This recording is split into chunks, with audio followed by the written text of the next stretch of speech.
Le 14 juin 2022, l'équipe du groupe de recherche d'Aquila a trouvé à Paranaita, dans le Mato Grosso do Sul, une gigantesque empreinte fossilisée sur une roche. Appelé par le groupe de recherche le pied de Ratanaba, le marquage est parfaitement conservé au milieu d'une vallée de rochers, faisant partie d'un vaste chemin connu sous le nom de Peabelu et à travers lequel d'Aquila mène des recherches depuis longtemps. Elle fait 2,41 mètres de long et si elle a été faite par un être humain, alors celui-ci devait mesurer 12 à 14 mètres de haut. Les chercheurs précisent que ce n'est pas un cas isolé et qu'avant cette découverte, d'autres empreintes avaient déjà été identifiées. Le 8 août 2022, durant un live sur la chaîne YouTube de D'Aquila, plusieurs photographies d'objets ancestraux trouvés près de la ville de Ratanaba ont été dévoilées. Nous avons pu y voir la photo d'un coffre, d'une épée métallique, de diverses inscriptions sur des pierres, des pièces de métal ou des médailles portant des images qui rappellent Médusa, les Amazones et l'œil qui voit tout, mais aussi d'une pierre qui émet constamment de la lumière depuis plus de 20 ans sans jamais avoir perdu de son éclat.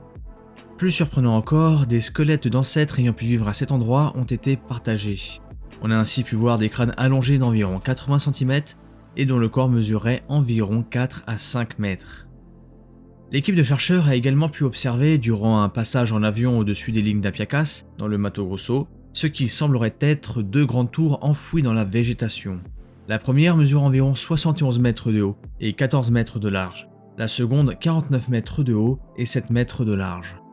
Et grâce aux résultats obtenus avec la technologie LIDAR, le balcon d'une grande construction qui mesure 22 mètres de large sur 8 mètres de haut a aussi pu être mis en évidence sur certains clichés. Il s'agit d'une structure concave dans laquelle il serait possible d'entrer. Ce seront d'ailleurs ces mêmes résultats apportés par le LIDAR qui permettront par la suite de confirmer l'origine humaine des blocs de Ratanaba, et pour cela la géologie, la géomorphologie et le schéma de drainage ont été les trois piliers d'analyse utilisés par le géoarchéologue Saulo Ivan Neri pour identifier l'existence d'une intervention humaine dans la zone.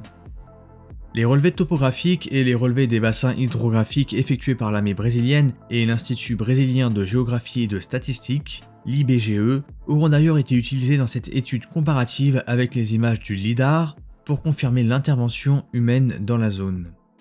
Certains parallèles auront même pu être faits avec certaines inscriptions trouvées sur le site archéologique de Pedra Preta, considéré par les spécialistes comme le plus grand groupe de pictogrammes du Brésil, et dans lesquels un plan du site de Ratanaba aurait été gravé sur le sol.